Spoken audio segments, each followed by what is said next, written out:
Hello மக்களே, இன்றைக்கி என்னென்னா இந்த மரத்தை வந்து நம்ம கங்கு வாக்க போகிறோம். இது கங்கு வாக்கிறதுக்கு முன்னாடி கங்கு வாத்ததுக்கப்புறம் கண்ணு எப்படி இருக்குன்னு சொல்லி நான் காட்டுறேன். நண்பர்களே, பாலை வைக்கலன்னு சொல்லி நம்ம கங்கு வாத்துட்டு இருந்தோம்ல, இங்கே ஒரு பாலை இருக்கா, இங்கே ஒரு பாலை தள்ளி இருக்கு பாருங்க. இந்த இதுக்குள்ளே இருக்கு. இந்த மாதிரி தான் பாலை, சின்ன பாலையாக தள்ளுது. ஃபஸ்ட்டு பாலை எப்பவுமே சின்ன பாலையாக தள்ளு, அப்புறம் தான் போக பெருசாக அடிக்கும்.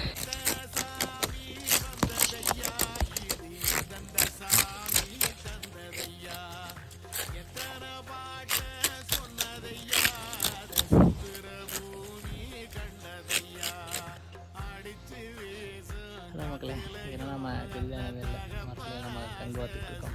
மறக்காமல் வீடியோ பார்க்குறவங்களாம் லைக் அண்ட் சப்ஸ்கிரைப் பண்ணிக்கோங்க. அடுத்த ஒரு நல்ல வீடியோ இருக்கும். இது நம்ம இப்போ வந்து கங்கு பார்த்துட்டோம். பார்த்ததுக்கப்புறம் உங்களுக்கு தெரியுதா இல்லையா, மரம் நல்லா களை சமத்து உங்களுக்கு கிடக்குதா, இந்த மாதிரி தான் எப்போவுமே எடுக்கணும். இதில் ஏற்கனவே உங்களுக்கு பாலை வச்சிருக்கிறது உங்களுக்கு தெரியுதா இல்லையா, நீங்கள் பார்த்தீங்களா இல்லையா, அந்த இடத்துல ஒரு பால் இருக்கா, அவனுக்குள்ளே தெரியுதா உங்களுக்கு, சின்ன பழைய ஒன்று இருக்கா. கால் நம்ம வந்து புதால் நல்லா நம்ம கால் வந்து அவ்வளோவா கடுக்குது, கையும் கடுக்குது. அந்த அடுத்து அந்த மாதிரி ஐயா எடுத்துக்கிட்டு இருக்காங்க கீமட்டை, அது இனிமேல் ஏறமா இருக்கணும்.